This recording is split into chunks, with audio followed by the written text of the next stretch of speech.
В роскошном ресторане на самом верхнем этаже одного из самых дорогих небоскребов города миллиардер Виктор Каримов, как всегда, наслаждался ужином.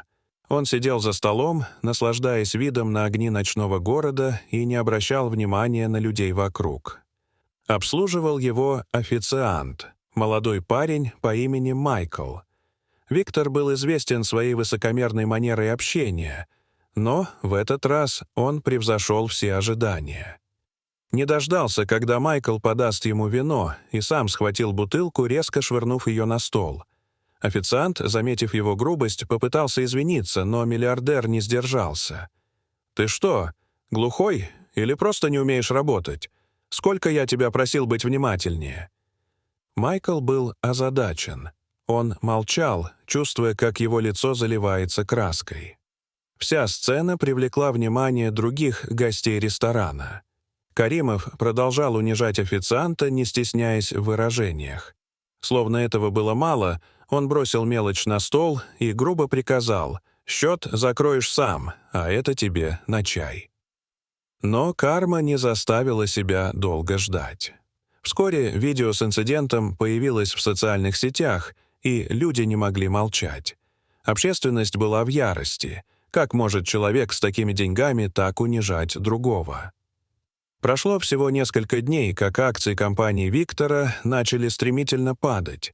Люди начали бойкотировать его бизнес, и даже крупные инвесторы начали отказываться от сотрудничества.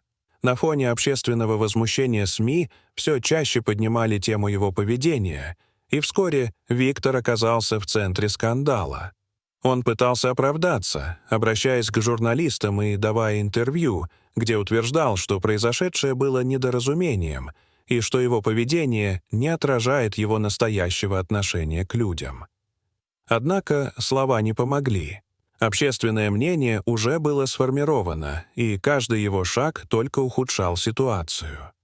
Через несколько недель Виктора исключили из списка директоров компании. Это был конец его карьеры. Все, что он строил годами, рухнуло за несколько дней из-за одного неосторожного поступка. На выходе из компании его встретил не Майкл, а множество людей, поддерживающих его. Они больше не смотрели на него как на миллионера. Они видели его как человека, который потерял все из-за своей безжалостной гордости и пренебрежения к другим. И в этот момент, когда он стоял перед толпой, ему стало ясно, что в этой жизни не всегда деньги решают все. Дорогие зрители, что вы думаете об этой истории? Расскажите, пожалуйста, в комментариях. А если вам понравилось это видео, то ставьте лайк и подписывайтесь на наш канал. До свидания.